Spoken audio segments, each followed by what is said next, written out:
Welcome to everyone. Welcome to another lecture of my YouTube channel, which is named as B. Chemistry.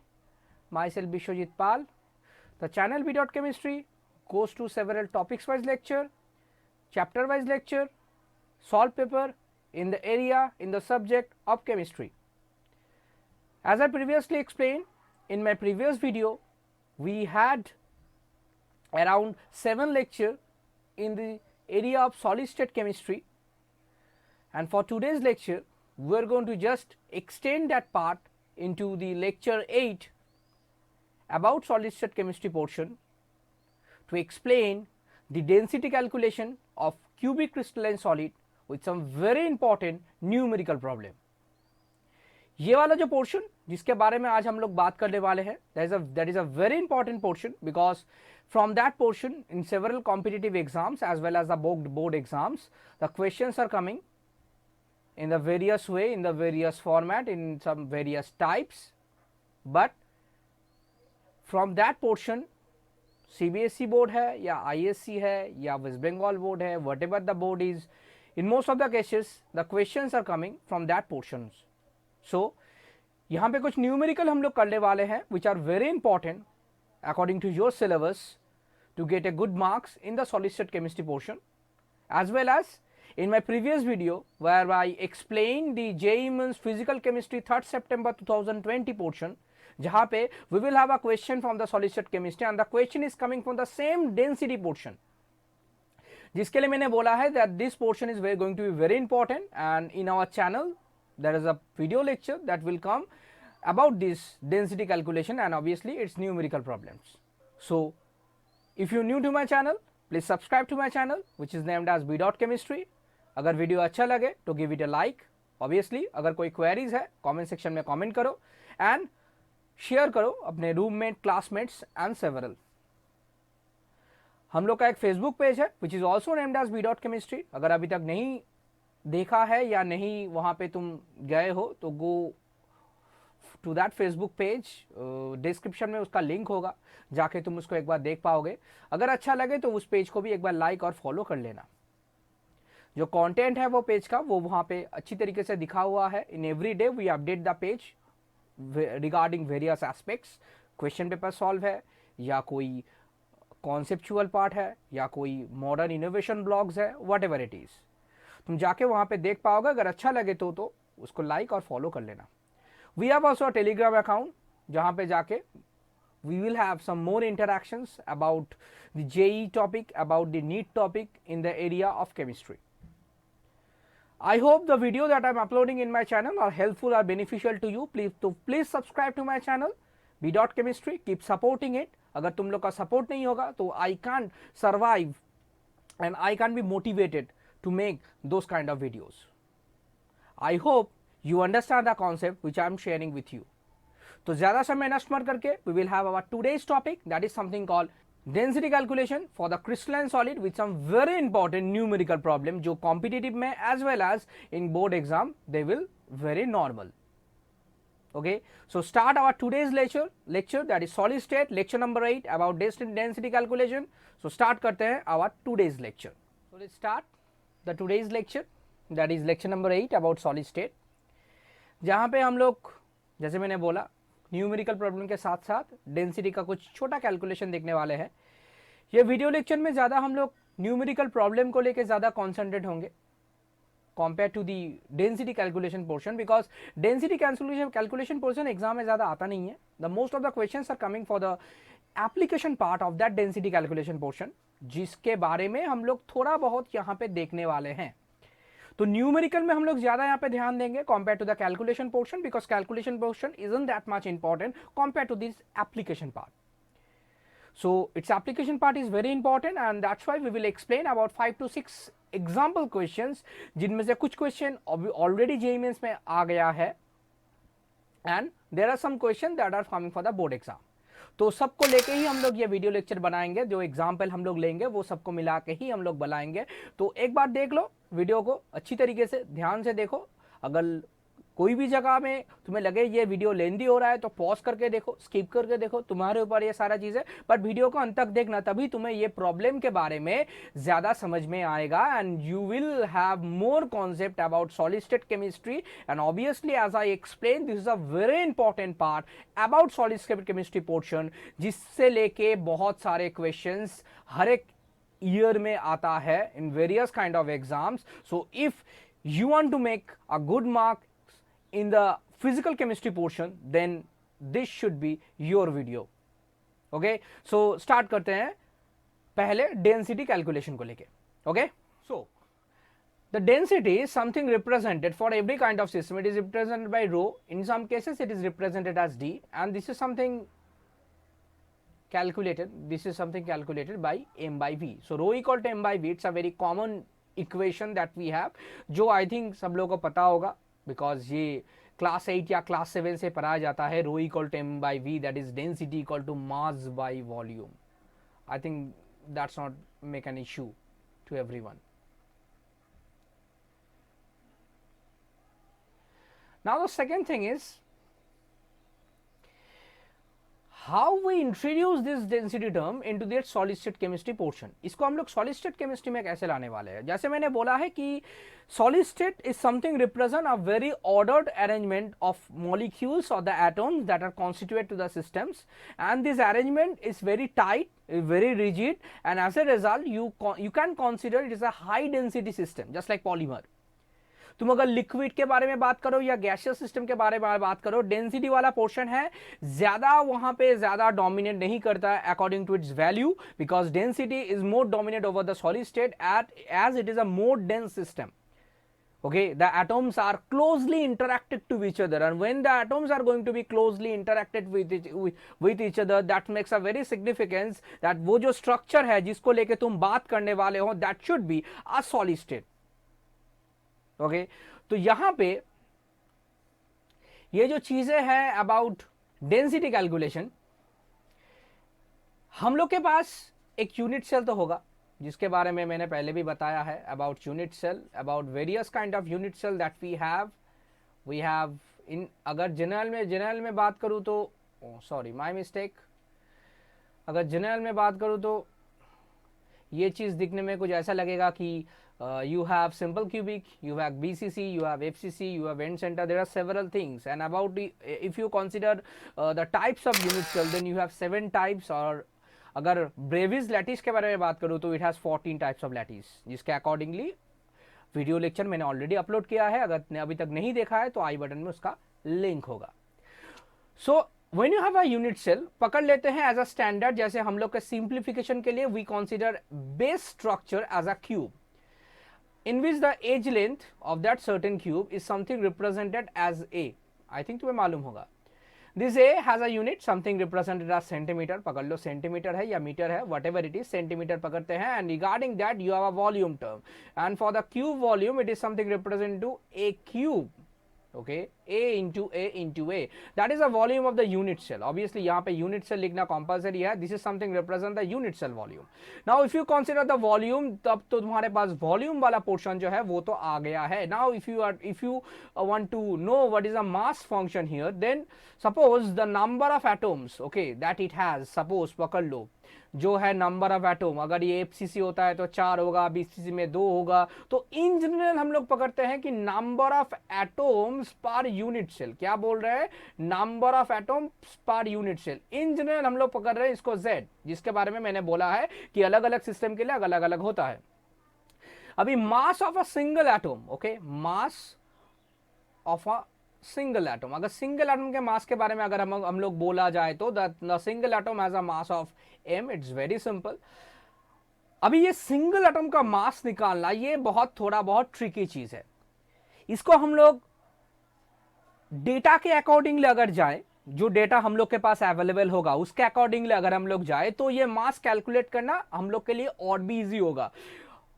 क्योंकि अगर तुम single mass calculate करने में जाओ तो ये बहुत ट्रिकी चीज होने वाला है, because you have numerous amount of atom in the system and every time you have to take single atom mass जो थोड़ा एटॉमिक लेवल में आने वाला है. बिकॉज ये तो कोई केजी या ग्राम में नहीं आएगा, मतलब ग्राम केजी में आएगा but in small dimension, 10⁻⁻24 -20 in that dimension in gram. तो उसके लिए हम लोग इसको थोड़ा अफोर्डेबल वे में डालते हैं। अफोर्डेबल वे कुछ ऐसा है कि तुम्हारे पास जो भी क्रिस्टलाइन सिस्टम है उसका कुछ मॉलिक्यूलर वेट होगा, सही में उसका मॉलिक्यूलर वेट जो है, पकड़ लो वो मॉलिक्यूलर वेट जो तुम्हारा है वो आ रहा है m, and when it has a molecular weight of m, तुम्हारे पास और एक चीज है जो बहुत इंपॉर्टेंट है जिसको बोला जाता है एवोगाड्रोस नंबर। क्या बोला जाता है? एवोगाड्रोस नंबर, जिसका वैल्यू आई थिंक तुम्हें सब लोगों को पता होगा 6.023 10⁻23। तो इसके अकॉर्डिंगली अगर हम लोग सिंगल एटम के मास के अकॉर्डिंगली जाए तो एम एटम का मास क्या होता है? जैसे मान लो एम एटम है जो उसका मास क्या, उसका उसका जो है Avogadro number, okay Avogadro number है, तो उसके अकॉर्डिंगली हम लोग सिंगल एटम का मास निकाल सकते हैं। जैसे मान लो Na जो है, Na एटम का जो मास है वो आ रहा है, कितना आ रहा है? M, capital M. पता है तुम लोगों को कि molecular weight is something represent the Avogadro number of molecules, और for the atom the atomic weight is something represent the Avogadro number of atoms in the system. तो जो भी है जिसके अकॉर्डिंगली तुम एक मॉलिक्यूल का मास क्या आएगा, एक मॉलिक्यूल का मास तुम्हारा आएगा m/Na। आई थिंक तुम्हें पता चल रहा है, अगर एक मॉलिक्यूल का मास तुम्हारा आ रहा है m/Na तो वही तो हम लोग का था m, तो m का वैल्यू कितना आ रहा है? m का वैल्यू आ रहा है m/Na, सिंगल m का वैल्यू, सिंगल m का वैल्यू कितना आ रहा है? m/Na। ओके, बहुत सिंपल है, ज्यादा कुछ इसमें है नहीं।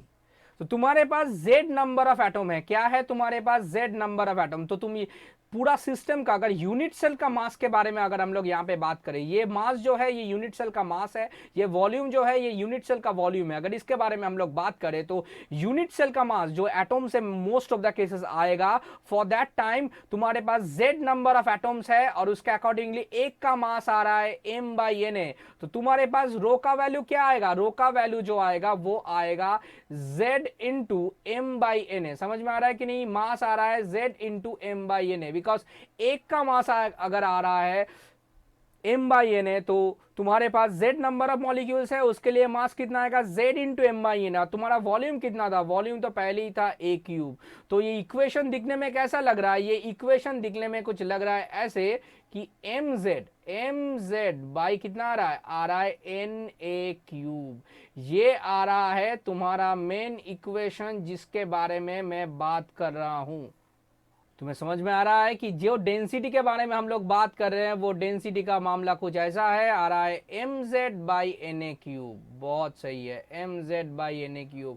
This is the density function which we are going to deal in the next 5 or 6 examples. This are the main fundamental equation जो हम लोग यूज करने वाले हैं। तो यहाँ पे तुम अगर देखो तो मास है तुम्हारे पास जो है यहाँ पे मॉलिक्यूलर वेट। जे जेड के बारे में अगर बात करो तो जेड क्या है? जेड है तुम्हारा number of atom per unit cell. यहाँ पे इस चीजों को मैंने अलग अलग करके लिखा है। जेड का ये है molecular wait.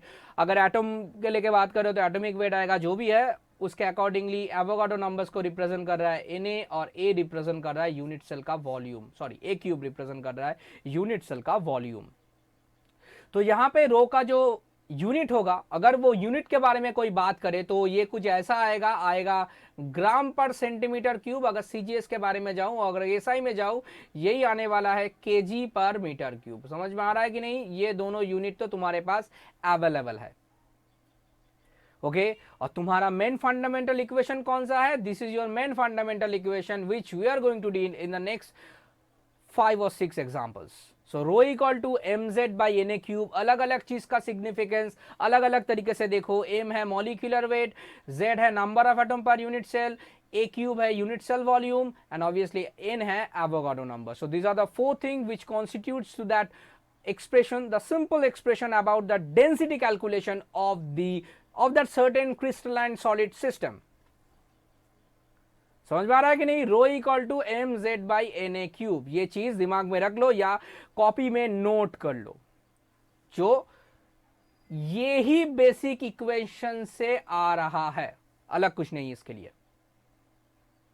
Okay, so regarding that this is your fundamental thing by which you can explain the rho equal to mz/Na³, by which you can explain the next 5 or 6 numerical examples।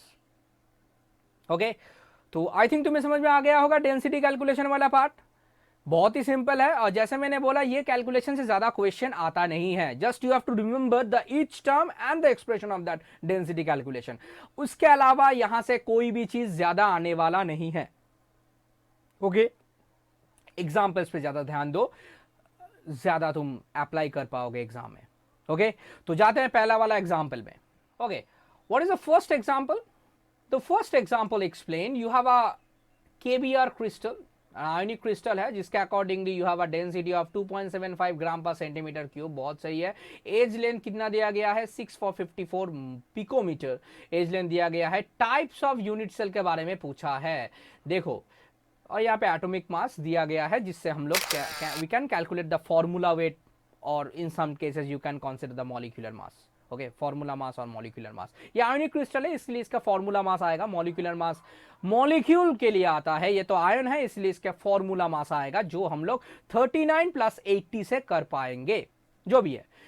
देखो, ये जो math है इसके लिए हम लोग वही formula use करने वाले हैं, that is rho equal to m into Z by N A cube. ज्यादा कुछ यहां पे नहीं है, वही चीजें हैं। जहां पे m रिप्रेजेंट करेगा मॉलिक्यूलर वेट, जो हम लोग कैलकुलेट कर पाएंगे। पहले डेटा लिख लो, क्या आ रहा है? 39 + 80। यहां पे फॉर्मूला वेट होगा, तो इसको लेके ज्यादा चिंता करने की जरूरत नहीं है। उसके बाद जो तुम्हारे पास है z का वैल्यू तुम्हें पता नहीं है, because they want to know which type of unit cell structure has in the KBr crystalline solid system. उसके बाद we have a several thing which is something represent the Avogadro number, which is something looking like this, 6.023 into 10 to the power 23, and then we have something represented as A, which is something called unit cell length, मतलब as length के बारे में यहाँ पे बोला गया है। Edge length पकड़ लो। Okay, so the data they are giving, you have the age length value which is something represent as 654 picometre. बहुत सही है। ये पिकोमीटर को पहले क्या करते हैं, इसको पहले सेंटीमीटर में कन्वर्ट करो। क्यों सेंटीमीटर पे कन्वर्ट करो? यहां पे देखो सेंटीमीटर क्यूब लगा हुआ है डेंसिटी का वैल्यू में, so you have to convert this picometre into the centimetre format, which is something represent 10 to the power -10 centimetre, सही में। And after that you can have that 6.54 into 10 to the power -8 centimetre. अलग कुछ नहीं है, और इसको मैंने क्यों रिड्यूस किया -10 से -8 तक, इसके बारे में मैं बताता हूं, थोड़ी देर वेट कर लो। उसके बाद आएगा डेंसिटी कैलकुलेशन में rho equal to mz by N cube, जहां पे रो का वैल्यू तुम्हें दिया गया है, it's a very significant thing, that is 2.75 gram per centimetre cube. सही में, अलग कुछ नहीं है, ग्राम पर सेंटीमीटर क्यूब। उसके अकॉर्डिंगली तुम्हें निकालना है कि ये जो मास है दैट इज 119। ओके, ये वैल्यू भी तुम्हें पता है, and you have to just calculate this term which is something represented as z। तो देखो, ये जो इक्वेशन यहाँ पे हम लोगों ने लिखा है, ये इक्वेशन का सिग्निफिकेंस बहुत ज्यादा है। कैसे ज्यादा है? रो इक्वल टू आ रहा है mz by N A cube. कभी कभी तुम्हें मॉलिक्यूलर वेट कैलकुलेशन करने के लिए ये चीज लग सकता है for that crystalline solid system. कभी कभी वो क्रिस्टलाइन सॉलिड का स्ट्रक्चर क्या है वो जानने के लिए भी तुम्हें ये पता लग सकता है कि z का वैल्यू निकालो 2 तो आ रहा है उसका unit cell structure BCC, z का वैल्यू आ रहा है 4 तो उसका स्ट्रक्चर होगा FCC, और एज लेंथ भी यहां से तुम्हें मिल जाएगा। There are several things which you can calculate having this simple equation of density। समझ में आ रहा है कि नहीं? बहुत सही है। तो इसके बाद rho equal to mz by N cube के बाद हम लोग यहाँ पे रो का वैल्यू यहाँ पे बिठा रहे हैं, क्या आ रहा है? 2.75। सही में, यहाँ पे m का वैल्यू क्या है? m का वैल्यू है 119। z का वैल्यू क्या है पता नहीं है। एवोगाड्रो नंबर को एवोगाड्रो नंबर ही रखते हैं, इसको भी a क्यूब रखते हैं। इक्वेशन देखने में क्या आ रहा है? इक्वेशन देखने में आ रहा है z इक्वल टू आ रहा है 2.75 इंटू Na का मतलब है Avogadro number, A cube edge length का क्यूब बाई 119, जिसके accordingly if you put the individual term that are something represented 2.75 into Avogadro number, that is 6.023 into 10 to the power 23 into, इसको छोटा करके लिखते हैं, छोटा करके ये आ रहा है 6.54 into 10 to the power -18 cube. सही में, और नीचे क्या है, नीचे है 119। Okay, this is the A value. Okay, nothing else. अभी लगेगा कि तुम्हें ये बोर्ड का ही क्वेश्चन है, ये बोर्ड का ही मैंने क्वेश्चन उठाया है, जिसके अकॉर्डिंगली तुम्हें लगेगा कि z का वैल्यू तो सर ने कैलकुलेट करने को बोला है। अभी मेरे पास इतना बड़ा बड़ा टर्म्स है, 10 to the power 23, 10 to the power -8, oh sorry -18 मैंने यहाँ पे लिख दिया है, गलत है ये चीज़ थोड़ा, यहाँ पे ये होगा 8, sorry my mistake, -8 cube, sorry. तो जो भी है, z का वैल्यू बोलोगे कि सर इतना बड़ा बड़ा टर्म है, हम लोग कैसे इसको कैलकुलेट करेंगे, how can we calculate this thing. Calculation थोड़ा समय लगेगा, क्योंकि कुछ कुछ जगह में तुम्हें मल्टीप्लिकेशन करना पड़ेगा। कि अभी ये एमसीक्यू का अगर क्वेश्चन होता तो मैं यहाँ पे एजम्पशन करके इसको उठा देता, लेकिन ये एमसीक्यू का क्वेश्चन नहीं है, तो थोड़ा एजम्पशन यहाँ पे कम ही करने वाले हैं। लेकिन जिन लोगों के पास बोर्ड एग्जाम में भी कैलकुलेटर अवेलेबल नहीं है, वो लोग ये कैलकुलेशन को अच्छी तरीके से देखो। और अगर तुम्हारे पास ऑप्शन है तो ये एजम्पशन जो मैं करने वाला हूं, वो एजम्पशन और भी ज्यादा तुम्हें एडवांटेज देगा to solve this question in the minimum amount of time. तो z का वैल्यू हम लोग निकालने वाले हैं, उसके accordingly we can have the types of unit sir, कि 4 आ रहा है या 2 आ रहा है। ठीक है, जाते हैं नेक्स्ट स्लाइड में। Okay, so this is our part in which we have the z term 2.75, 6.023, 10 to the power 23 into 6.54, 10 to the power -8 cube by 119। तो इसको हम लोग कैसे कैलकुलेट करेंगे, अच्छी तरीके से देखो कैसे कैलकुलेट करते हैं इसको। 2.75 तो 75 को रखते हैं, एवोगाड्रो नंबर को यहाँ पे ज़्यादा अभी करने की कुछ ज़रूरत नहीं है, बाद में हम लोग आएंगे। 6.54 का हम लोग क्या करेंगे, 6.54 का हम लोग करेंगे क्यूब, और 10 टू द पावर -8 का करेंगे 10 टू द पावर -24 बाई 119। -23 और 24 यहाँ पे मल्टीप्लीकेशन में ये जो चीज़ आएगा, ये आएगा कुछ 10 टू द पावर -1, और बाकी जो चीज़ है वो तुम्हारे पास अवेलेबल है 2.75, 6.023 और 6.54 to the power cube by 119। Now there is certain things, जैसे तुम लोग के पास कैलकुलेटर नहीं है, so I have to do some assumption, जिसके अकॉर्डिंगली हम लोग ये दोनों को कैंसिल करेंगे, उसके अकॉर्डिंग रिजल्ट आएगा 2। ये 2 नहीं आने वाला है, 2 से कम आने वाला है, approx 1.9। We consider this part as 2 because of our calculation. तो यहां पे ये चीज को थोड़ा दिमाग में रख लो, और ये जो 6.54 है, ये 6.54 का क्यूब तो तुम्हें करना है, otherwise we can't solve this thing. Okay, तो देखते हैं 6.54 में ये ऐसा क्या आता है, जिसके accordingly we will have this value. Sorry, यहां पे 20 आने वाला है, my mistake, it will become 20, it will become 20। यहां पे 2 नहीं आने वाला है, यहां पे 20 आने वाला है। तो 6.03 बाई 119, जिसके अकॉर्डिंगली आएगा ये 20। तो यहाँ पे 20 को अगर अच्छी तरीके से लिखूं तो ये कुछ आने वाला है 2.75 into 6.54 whole cube by 200, because 10 to the power -1 यहाँ पे तुम्हारे पास है। अभी तुम्हें क्या करना है, अभी 6.54 जो तुम्हारा आया है, ये 6.54 को तुम्हें मल्टीप्लाई करना है। 6.54 इसको रफली पकड़ लेते हैं, चलो 6.5 रफली पकड़ लेते हैं। 6.5 हमारा कैलकुलेशन थोड़ा फास्ट आएगा, उसके अकॉर्डिंगली 555 32, फिर वही रिपीट 6503 6636 95224, सही में। फिर इसको तुम 65 से मल्टीप्लाई करोगे, तुम्हारे पास क्या आ रहा है, पा रहा है 5525 12 11 20 इंटू 0 3 6 12 15 1 12 13 25, सही में कितना आ रहा है 5 2 6 3 7 2। इसके अकॉर्डिंग अगर हम लोग जाए तो यहाँ पे पॉइंट आएगा, पॉइंट आएगा यहाँ पे, बिकॉज यहाँ पे 6.5 था, this is 6.5 and there also 6.5, सो 3 डिजिट के बाद ये पॉइंट आएगा। तो इसका जो क्यूब है वो दिखने में लगेगा कि 2.75 इंटू आएगा 273.625 बाई 200, सही में। अभी अच्छी तरीके से ये चीज को देखो तो they are just equivalent to each other. 2.75 और यहाँ पे आएगा 2.74 रफली, बिकॉज अगर इसको तुम यहाँ पे 2 करो और 100 से डिवाइड करो तो ये पॉइंट कहाँ पे आएगा, पॉइंट आएगा यहाँ पे, और अगर पॉइंट यहाँ पे आएगा तो इट्स बिकम 2.736, जिसको लिखेंगे 2.74, तो 2.745 इंटू 2.75, तो इसके अकॉर्डिंगली इसको अगर मल्टीप्लाई करो तो ये चीज कितना आने वाला है, ये आने वाला है 7.56 approximate by 2।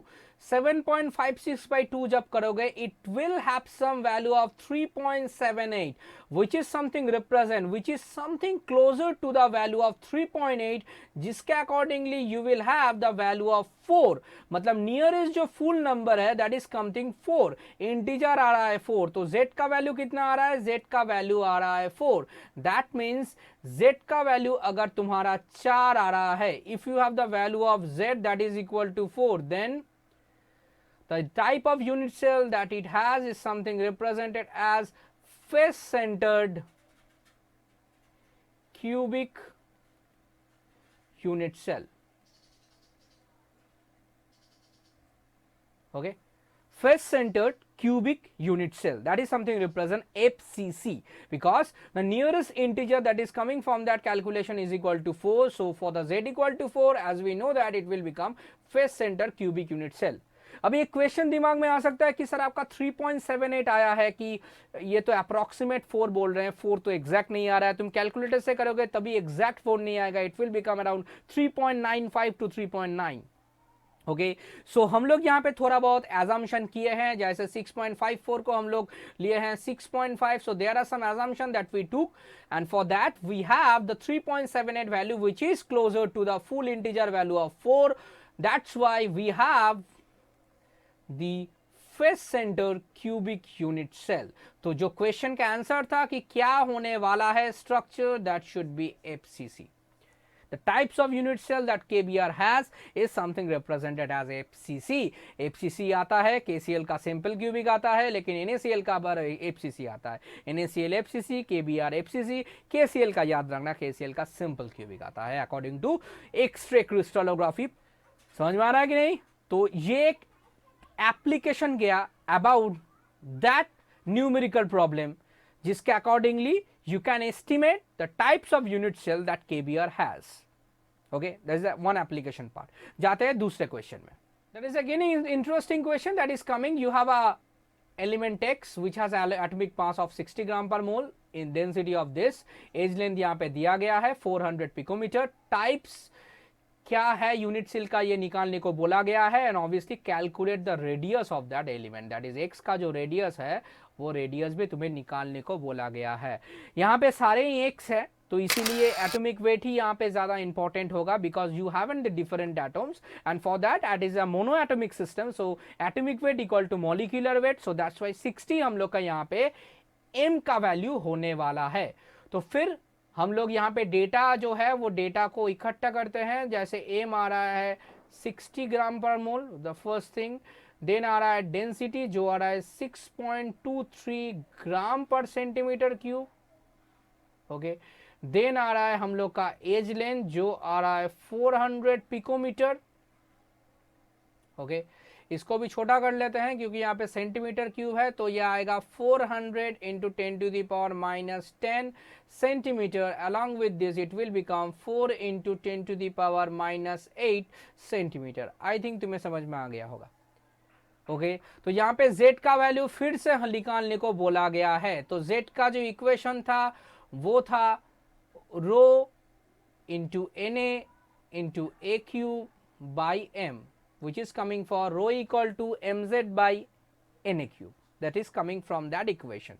so for that we have these datas and we will put that terms, that is rho का वैल्यू है 6.23, एवोगाड्रो नंबर का वैल्यू है 6.023 इंटू 10 टू द पावर 23, यहाँ पे a का वैल्यू दिया गया है 4 into 10 to the power minus 8 cube, बहुत सही है, and we have a m value which is something represented as 60। फिर थोड़ी एजम्पशन करेंगे to calculate the simplified term, यहाँ पे इसको 10 कर रहे हैं, देख लो, और 6.23 ये है, इसके साथ हम लोग यहाँ पे 4 क्यूब करेंगे जो आएगा 64 बाई यहाँ पे आ रहा है 10, 10⁻23 है, -8 और 3 कितना आएगा -24, मतलब ये भी आएगा -1। -1 अगर तुम इकट्ठा करोगे तो इट्स बिकम कितना आ रहा है, इसका वैल्यू आ रहा है 10 स्क्वायर। तो 6.23 into 64, that is the fundamental thing that we have to calculate, जिसके अकॉर्डिंगली हम लोग ये चीज़ को निकाल सकते हैं। कैसे निकाल सकते हैं देख लो एक बार, कि ये आ रहा है 64.0, दिस इज समथिंग रिप्रेजेंट 6.23, यहाँ पे 0 आ रहा है 12, 19, उसके बाद आ रहा है 0, 8, 12, उसके बाद आ रहा है 0, 4, 38, 0, 2, 7, 7 मतलब यहाँ पे 1, 1 मतलब यहाँ पे 8, ठीक है, 1 मतलब यहाँ पे 8 नहीं 9 आएगा, sorry, it will become 9, okay 9। सो 9 यहाँ पे आएगा 7, यहाँ पे आएगा 7, यहाँ पे आएगा 3, तो वैल्यू कितना आ रहा है, वैल्यू आ रहा है 379720। यहाँ पे लिख लेता हूँ 379720। यहाँ पे पॉइंट कहाँ पे था, पॉइंट था तुम्हारा यहाँ पे, बिकॉज यहाँ पे 3 डिजिट हम लोग कैलकुलेट कर रहे हैं, तो इट विल बिकम 379.720, कैंसिल हो जाएगा, तो यहाँ पे कुछ वैल्यू आएगा 379.72 बाई 100, ओके। 3 डिजिट था, देख लो यहाँ पे एक यहाँ पे पॉइंट है, एक 2 डिजिट बाद यहाँ पे पॉइंट है, इसलिए 3 डिजिट बाद मैंने यहाँ पे बिठाया है। तो ये वैल्यू क्या आ रहा है, वैल्यू आ रहा है 3.797, which is something represented as 3.8. Again we can ignore that part into the full integer of 4, so z value is coming again 4. So what you have, again you have the system of FCC, the types of unit cell that it has is something represented as face center cubic unit cell. समझ में आ गया होगा, face center cubic unit cell which has a z value of 4, ठीक है। लेकिन ये numerical यहां पे खत्म नहीं हो रहा है, there is an additional part in which you have to explain the radius of an atom of this element, ठीक है। और जहां पे ये चीज एक जगह में खत्म नहीं हो रहा है, तो यहां पे तुम्हें रेडियस निकालना है, that is you have to calculate the r value for that x by having the relation between r and a, r and a का जो रिलेशन है वही रिलेशन को यूज करके you have to calculate the x radius, okay. और यहां पे value क्या आएगा 4 इंटू 10⁻⁻8 सेंटीमीटर। और ये एक चीज मैं तुम लोग को बता दूं, ये x तुम्हारा x के तरह नहीं है, वो अलग है, उसका रेडियस, ये x अलग, थोड़ा मतलब वो x का याद मत करो ये x को निकालने के लिए, तो वो चीज थोड़ा यहाँ पे साइड में रख के सॉलिड स्टेट का ये एग्जाम्पल में ज्यादा कॉन्सेंट्रेट करते हैं, तो वो x ये x अलग है। तो ये rx जो है ये r और a ये दोनों का रिलेशन से you can calculate the rx। तो हम लोग का तो एफसीसी है, ये तो प्रूव हो गया है बाय हैविंग दिस कैलकुलेशन। मैं फिर से बोल रहा हूं, we have some manipulative terms and for that we have some whole number integer, जैसे मैंने यहाँ पे 6.023 को 60 से डिवाइड किया है, and for that we have a value of 10। I hope you understand, ये थोड़ा एडजस्ट कर लेना, बिकॉज मेरे पास कैलकुलेटर नहीं है, तुम्हारे पास भी कैलकुलेटर नहीं होगा, but you have to solve this kind of problem, okay. जाते हैं सेकेंड क्वेश्चन में, calculate the radius of an atom. अभी क्वेश्चन ये आएगा कि स्ट्रक्चर एफसीसी है, आर का वैल्यू निकालना है, how can we calculate the value of r. It's very simple, we have to take that part in which we explain the relation between A and R. If you plot a body diagonal है which has a value of √2a, you have this atom and this atom along with the body diagonal is situated, so there are two atoms along with a face center one, जिसके accordingly you can have the whole term, okay, जिसके accordingly यहाँ पे r है, यहाँ पे 2r है, यहाँ पे r है, तो it will become 4r। Value कितना आएगा, वैल्यू आ रहा है 2a. So 4r equal to root 2a, that was our term to explain the relation between r and a. यहाँ पे क्या आ रहा है, यहाँ पे वैल्यू निकालना है r of x, तो यहाँ पे रूट 2 इंटू ए बाई 4, यहाँ पे रूट 2 का वैल्यू के साथ we will multiply the value of a, that is 400 picometer by 4. यहाँ पे इसको कैंसिल करते हैं, इट विल बिकम 100, तो इस बिकम 100 रूट 2, जिसके accordingly 100 into 1.414, that is something represented as 14141.4 picometer. That is the value of r of x. तो calculation ज़्यादा ट्रिकी यहाँ पे नहीं है, बहुत ही सिंपल कैलकुलेशन है, और ये कैलकुलेशन के accordingly you can easily calculate the r value for the x atom in that certain FCC type of system. ये FCC टाइप ऑफ सिस्टम है. आई थिंक ये मुझे बोलना नहीं पड़ेगा तुम लोग के लिए कि ये FCC कैसे है, क्या है. अगर नहीं है तो मेरे प्रीवियस वीडियो में देख लो, मैंने अच्छी तरीके से यूनिट सेल को एक्सप्लेन किया है. सो for that you have 4r equal to root 2a, that is your fundamental equation, and from that equation you can have this term, that is rx value. तो यहाँ पे अगर summary में जाऊँ तो we have the radius of that x atom which is 141.4 picometer, and obviously we have the type of system, that is z equal to 4, by which we explain that this is a FCC type of system, face center type of system. I hope you understand the concept.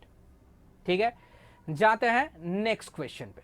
यहाँ पे और एक interesting question है, लेकिन ये JEE mains का question मैंने उठाया है, इसलिए मेरे पास चारों ऑप्शंस है. अच्छी तरीके से ये क्वेश्चन को देखना, बहुत इंटरेस्टिंग है क्वेश्चन है, और ये क्वेश्चन का फॉर्मेट थोड़ा अलग है, डेंसिटी का ही है, लेकिन डायरेक्ट हम लोग फॉर्मूला से को पुट करके, मतलब rho equal to mz by na cube को पुट करके ये चीज को प्रूव नहीं कर पाएंगे. तो देखो मैं ये चीज को कैसे कर रहा हूं. सो for that the number of atoms in 100 gram of FCC crystal having density of 10 gram per centimetre cube, cell length जो है, मतलब एज लेंथ जो है, that is become 200 picometer. You have 4 options. You have to calculate the number of atoms in 100 gram in that certain FCC crystalline system.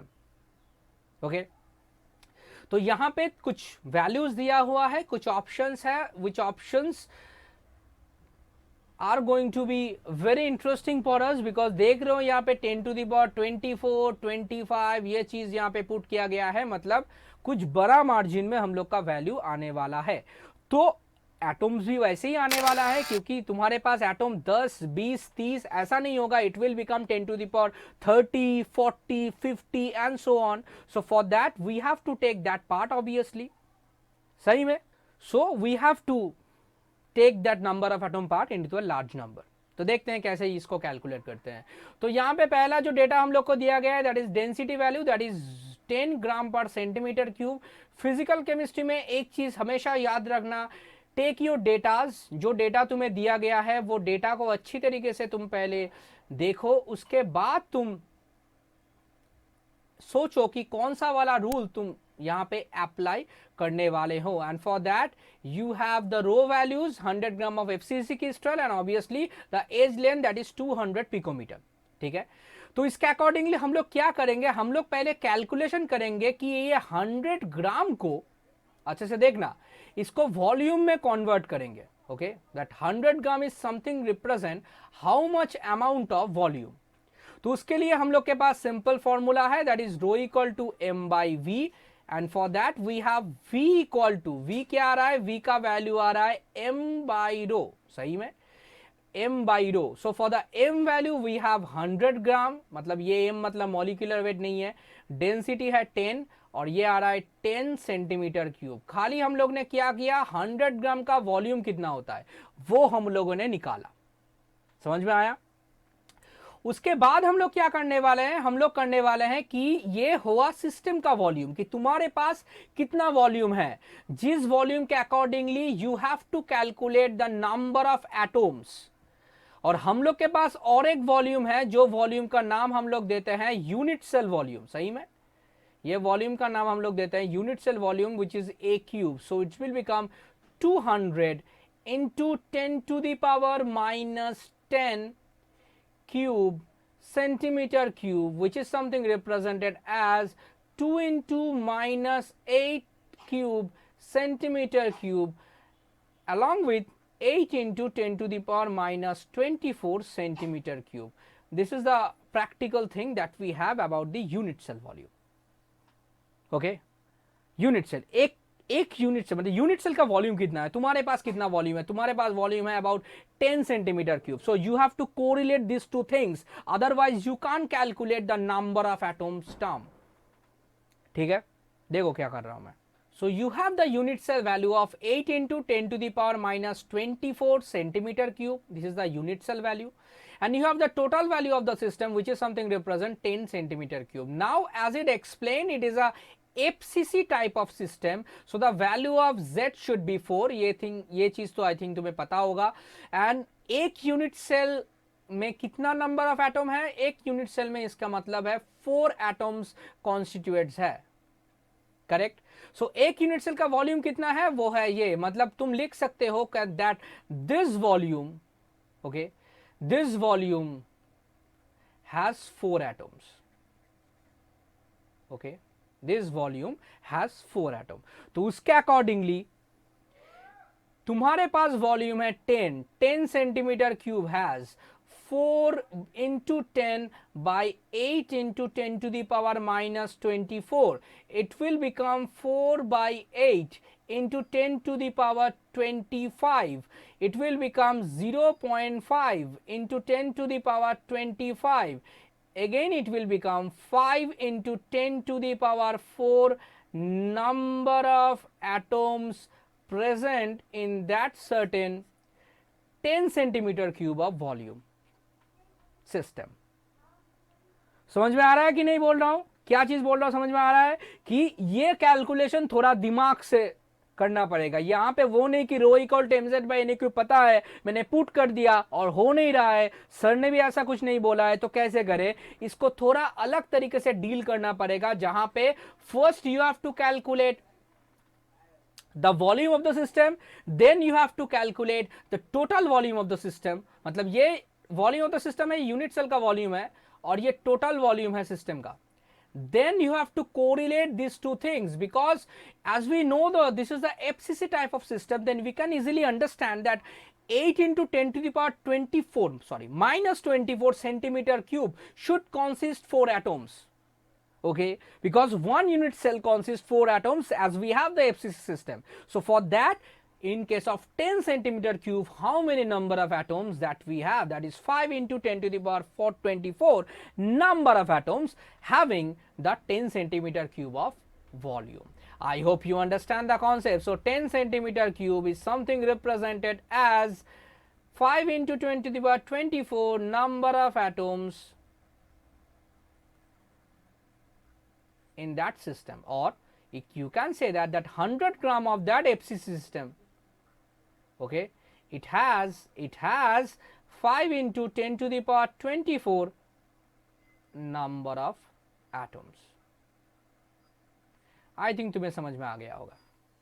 Okay, तो options क्या क्या थे.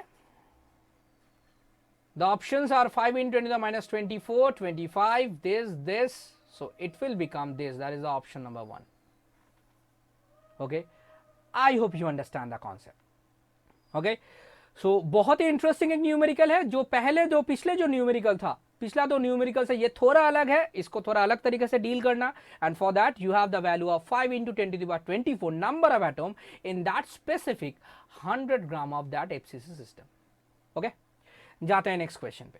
There is another interesting question, that is a metal M crystallizes FCC and the BCC structure depending upon the temperature.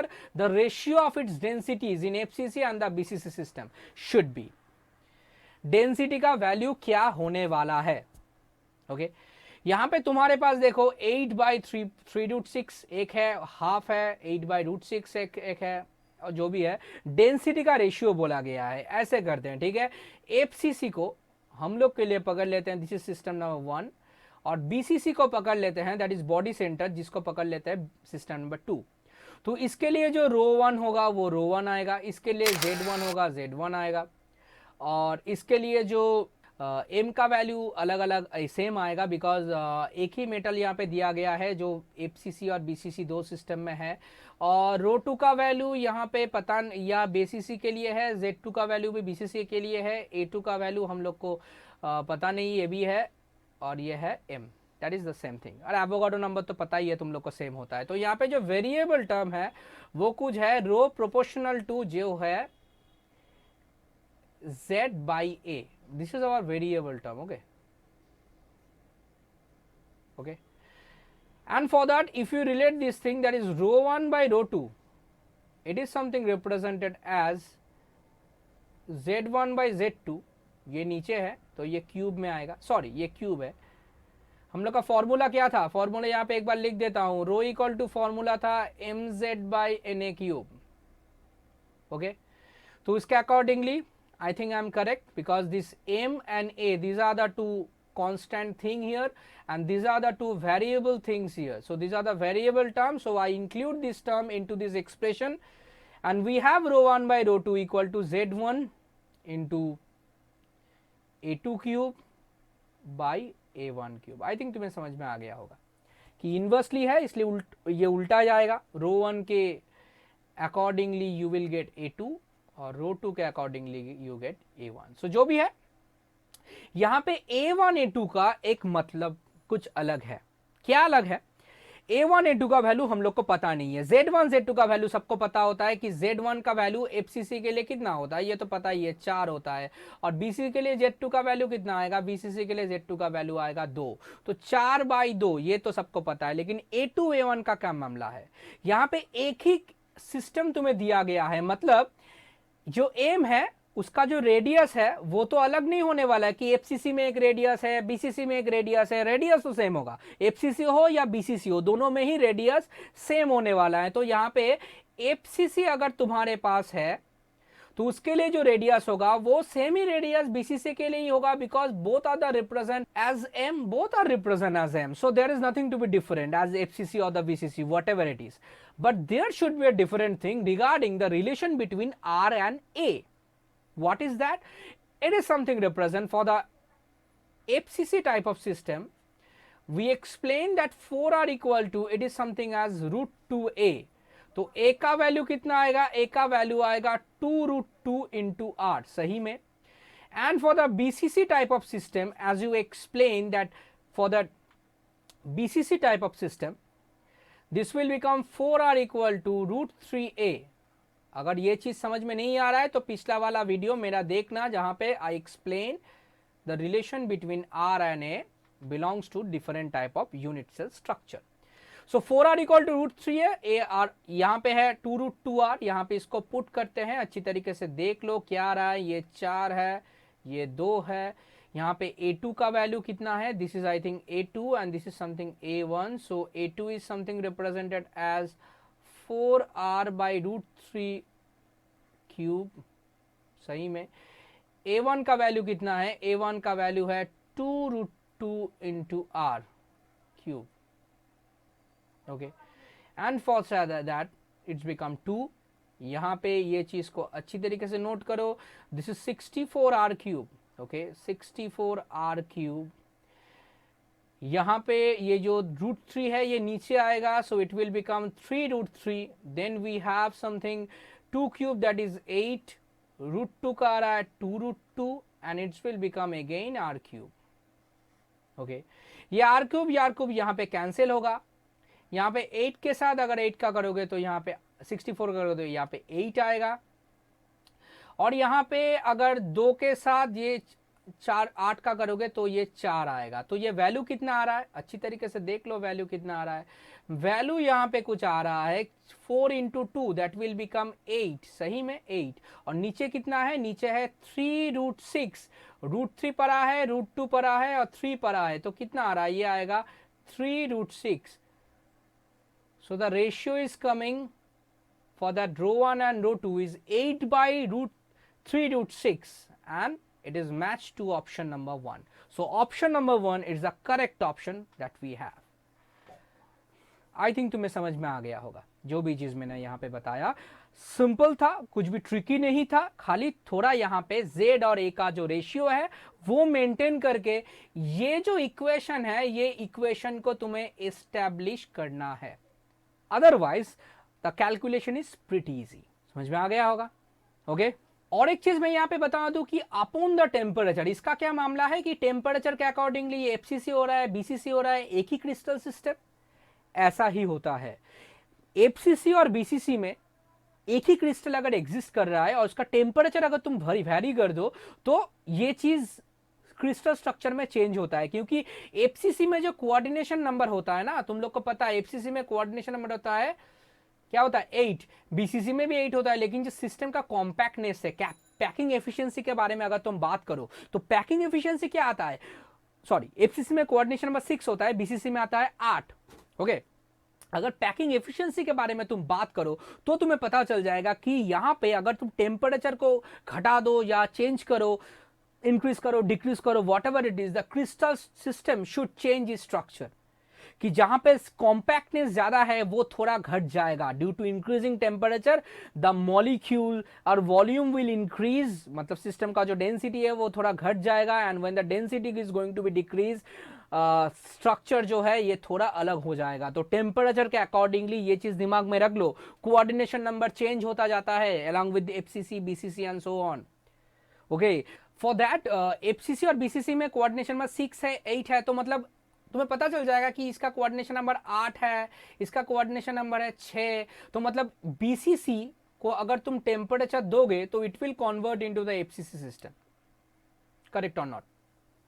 Because coordination number 8 से जब 6 होगा, इसका मतलब है सिस्टम का जो डेंसिटी है वो धीरे धीरे कम होता जा रहा है। बिकॉज 8 एटम से घिरा हुआ था, 6 एटम से घिरा हुआ है। समझ रहे हो क्या बोल रहा हूं मैं? BCC to FCC structure. So ये टेम्परेचर के ऊपर ये फैक्टर डिपेंड करता है कि same crystal is going to be convert into different crystal and solid structure. समझ में आ रहा है कि नहीं?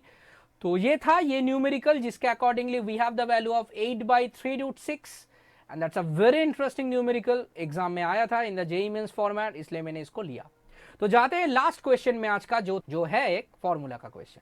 बहुत ही इंटरेस्टिंग क्वेश्चन है। टंगस्टन का एक एटम है जो लोकेटेड है at the corner of the cubic lattice, oxygen atom है centre of the edge, sodium atom है centre of the cube. Formula निकालने को बोला है, बहुत सिंपल है कि ये थोड़ा अलग है, ये rho equal to mz by na cube का मामला नहीं है।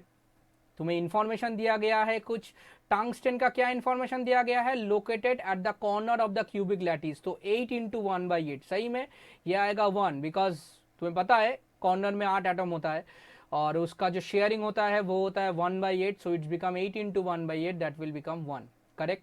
उसके अकॉर्डिंगली ऑक्सीजन का मतलब ऑक्साइड का क्या बोला गया है, उसके ऑक्साइड को बोला गया सेंटर ऑफ द एज। पता है कि कितना सेंटर होता है 12, और इसका शेयरिंग कितना होता है 1/4, तो दैट विल बिकम 3। मैं फिर से रिवाइज कर रहा हूं इसको। और Na+ का क्या मामला है, सोडियम का मामला कुछ ऐसा है कि centre of the cube, centre of the cube मतलब तो ये 1 है। मतलब सोडियम का नंबर ऑफ कितना आ रहा है इस टू टंगस्टन का कितना आ रहा है इस टू ऑक्सीजन का कितना आ रहा है। तो इसके accordingly it become 1:1:1:1:3। So it will become sodium 1, tungsten 1 and oxygen as it's 3। इस तरह का न्यूमेरिकल मैंने पहले भी किया था, इसलिए ज्यादा मैं इसको एक्सप्लेन नहीं कर नहीं रहा हूं। अगर लगे तो पिछला वाला वीडियो देख लेना, जहां पे we have a separate video जहां पे I explain the formula of that certain compound by knowing its structure। Okay, जहां पे जैसे यहां पे इसका स्ट्रक्चर बोला गया है। सो बहुत ही इंटरेस्टिंग वो वीडियो है, अगर वो देखते हो तो ये चीज तुम्हें और भी अच्छे से समझ में आ गया होगा। So this is a very important thing and I think the option number 2 is correct, because as I explain NaWO3 tungsten corner में है, oxygen center of the edge, sodium as a center of the cube. I hope you understand the concept. Okay, यही तक था जो 5 question मैंने आज discuss किया। That is a very interesting questions जो मुझे लगा कि एग्जाम में आ सकता है। मैं ऐसा नहीं बोलूंगा जो मैं सॉल्व कर रहा हूं वही एग्जाम में आएगा, वही तुम रट के जाओ, ऐसी कोई बात नहीं है। You have to just understand the method and the concept by which you can solve those density problem जो सॉलिड स्टेट केमिस्ट्री से आता है।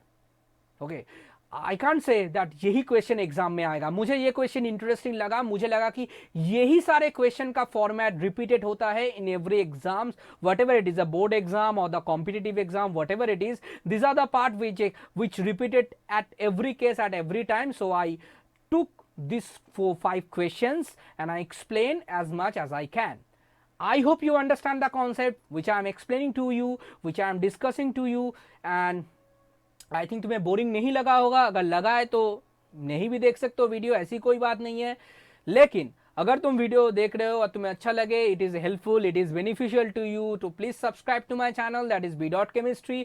लाइक कर दो एक बार वीडियो को और ऑब्वियसली शेयर करो to your roommates, to your classmates, with your roommates, classmates and severals. अगर तुम लोग सब्सक्राइब करोगे, लाइक करोगे, कमेंट में कुछ क्वेरीज वगैरह लिखोगे, so I will get motivate and I make this kind of video more efficiently. Okay, because according to Newton's third law, every reaction has a complete and equal action. Okay, I hope you understand the concept. जो भी चीज मैंने बताया, अगर कोई भी queries है तो comment section में comment करो. And till then, stay safe, stay happy. एक बार Facebook पेज में जाके देख लेना क्या क्या चीज है वहाँ पे, अगर नए हो तो. And I think you enjoyed the video, you enjoyed the concept. जितना भी हो सके मैंने बताया. So till then, पढ़ाई में concentrate करो. Stay safe, stay happy, and any kind of problem that we have, I have my WhatsApp details in my Facebook page as well as my phone number, so you can contact over that details. So I think interaction थोड़ा बढ़ेगा तो I will get more motivated, and that's it. So bye bye, thank you, मिलते हैं next lecture में. Stay safe, stay happy, bye bye.